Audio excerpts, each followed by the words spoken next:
What is the most important English skill in a college classroom? Hi everyone, my name is Braden and I wanted to talk to you guys about this. So before I give you the answer though to that question, let me tell you a story. So today I was in class and we're talking and we're doing different things. This is a listening speaking class, so I'm teaching them pronunciation and speech and helping them listen, giving them audios to listen to. As we're going through these different things, hi Mayada.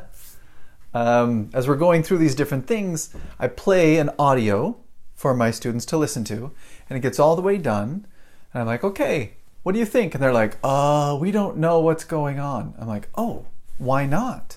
And they said, it's too fast. And I said, oh, are you sure?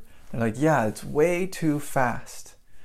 And I'm like, And I'm the teacher, right? I know what's going on. But I wanted to help them understand what was going on here. So we talked about it for a few minutes. It's too fast. They speak too fast. And I stopped them for a second. Hi, Sabrina. Nice to see you tonight. So I stopped them and I said, I am your teacher and I speak faster than the people in this audio. And you can understand me. So why can't you understand them if they are slower than me? And they kind of stopped for a minute. But it's fat. It's not fat. Like I can see them thinking, which is exactly what I wanted, right? I needed them to think about this. So this skill, right, that I'm going to talk about, this skill that is so important in college classrooms, is what they were struggling with in this moment today, right? And I've seen it so many times in different classrooms as well for English speakers, right? So, and I've seen this, and this is important, I've seen this with native speakers as well. This is not really a English language learner problem. It's just a skill that has not been practiced specifically and purposefully. So it is the skill of transferring and switching between writing your notes and listening, and then writing your notes and listening, okay? When we're learning a language, right, when we're learning English, we're usually taught to just listen and then stop and then take notes. Wait, take notes. And then come back and listen and then stop and write down, right? Do it in these like separate things, right? We only do listening at a time and we only do writing at one time. But in college and real life, you can't do that, right? The professor is talking and you have to listen and you have to write and keep listening at the same time, right? You can't separate them. You have to do both at the same time. And it is this skill of listening and writing and listening and writing and still listening at the same time that I believe is the most important skill for a college classroom. Because as your professor is talking, you need to have that. You need to understand. But you won't remember everything. So you need to write it down. So you have to master this skill of write and listen at the same time. Okay, you can't try and separate things or you're going to go crazy. Your notes will be terrible and you won't know what the teacher's doing. So, story from my life. I have always been not good at mathematics, but good enough that I was always, successful in class. So math was something that was pretty easy for me. I got good grades in math throughout school. It was awesome, great.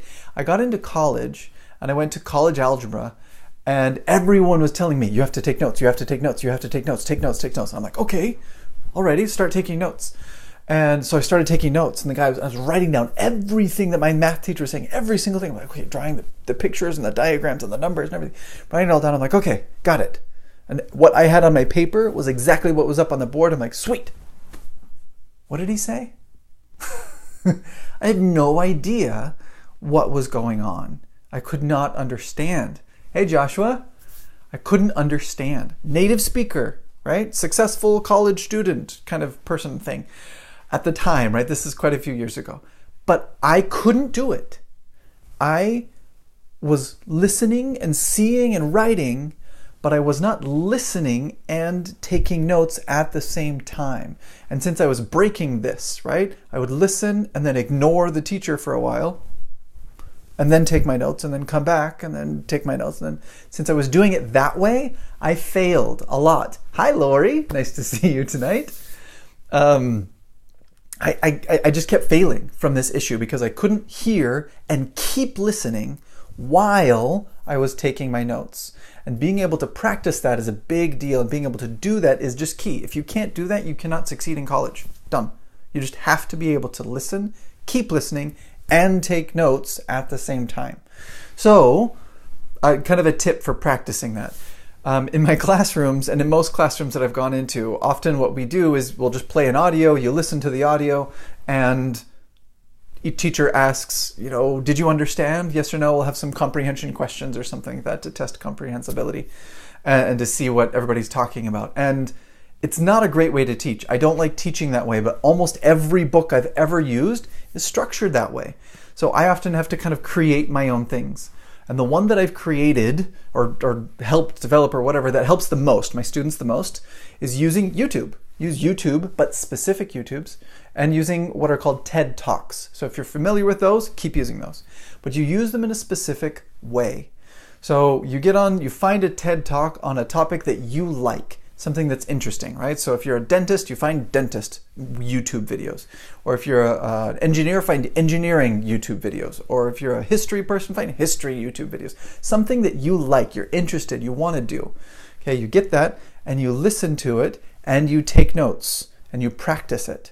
Okay, make sure it's about 15 minutes at most, probably better at about 5 to 10 minutes. And you listen and you take notes on it. And then you come back and you turn on the subtitles and you watch and you check, did I write the stuff down correctly? Right? Is that okay? Have I done it right? And the cool thing about videos on YouTube and TED Talks and all of these things is that you can do it again. You can listen to it again and you practice and you go, okay, I missed this whole section. I got the beginning and I got this part over here, but this whole section right here is just empty. I have no idea what's going on. Okay. Now you specifically and purposefully listen to those points that you missed. Okay. This is the spot where I turned and I lost that my hearing, I disconnected. How do I purposefully try and do that again? Okay. And you will feel, if you're like me, you will feel your brain like burning up here as you're trying to do this connection. When I first started really learning how to do this, it was physically uncomfortable because I'm like, this is weird. I don't know how to do this. But doing that practice, right? Purposefully practicing what you don't know how to do so that you can learn how to do it is the way you develop that skill. It's not simply sitting in class and talking with people or watching more movies. That's not enough. You'll learn to listen well, and that's true, but you need more than that if you really want to succeed in college, okay? Oh, see? There you go. Thank you, Lori. I used YouTube a lot in my MBA because I could pause it and replay as much as I needed. That's exactly right. I do it all the time. It's so helpful. You stop and you listen, you stop and you listen. It helps you replay. It's so, so good. It's such an amazing tool that, 15 years ago didn't even exist. So good. So that's what you guys should do as you're learning your English, as you're practicing this listening skill. If you are preparing for college, and if you get onto YouTube and you can't do this, don't pay for the TOEFL. Okay? Don't spend $300 on a test. If you can't even do this on YouTube, you're not going to be able to do it on the TOEFL. Okay? So save your money and practice first. Okay? That's my money saving tip for the day. Okay? Be careful with that and keep a hold of those things. So, always, the most important skill is being able to listen and process simultaneously as you write and as you listen. That skill will save you so much headache and frustration and help you accelerate and be successful in college. Okay? Thank you guys very much. I'm grateful that you're all on here tonight.